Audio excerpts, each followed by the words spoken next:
Cross fire. Jeep झटके से रुकी तो इसकी आंख भी खुल गई। 40 घंटों के मुसलसल सफ़र ने इसे थका डाला था और अब तो इसने बाकायदा ऊँघना शुरू कर दिया था, जबकि इसके दोनों साथी गुज़िश्ता 2 घंटों से लंबी तान कर सो रहे थे।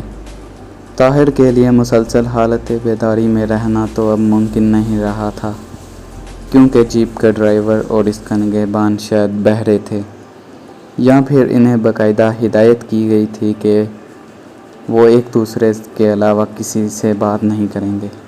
2-3 मरतबा ताहिर ने ड्राइवर के साथ वाली सीट पर मौजूदा इस नौजवान से, जिसने अपना नाम चक्रवर्ती बताया था, बात करने की कोशिश की, लेकिन इसे जल्द ही अंदाज़ा हो गया कि चक्रवर्ती इसे चक्कर दे रहा है।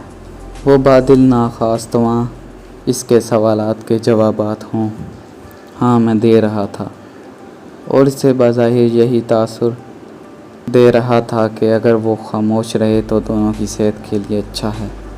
ताहिर ने इस बात का अंदाज़ा बहुत पहले ही इससे अब्तदाई मुलाकात पर लगा लिया था कि इसने अपना नाम गलत बताया है, क्योंकि वो बंगाली नहीं लगता था,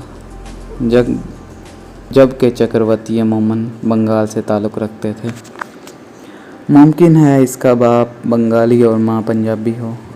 भलाखिर इसने खुद ही झुंझला कर अपने आप से कहा और इस मसले पर सोचना ही बंद कर दिया।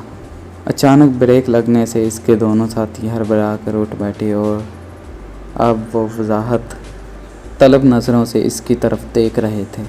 कुछ आराम कर लें, आप लोग थक गए होंगे, चक्रवर्ती ने इनकी तरफ गर्दन घुमाकर बड़ी शान बेनियाजी से कहा।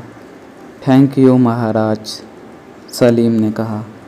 ताहिर समझ गया कि अब वो अपने टारगेट एरिया में पहुंच चुका है, क्योंकि रास्ते में एक जगह इसने सड़क के किनारे लगे एक संगमेल पर ज़ीरादौन 20 किलोमीटर पढ़ लिया था।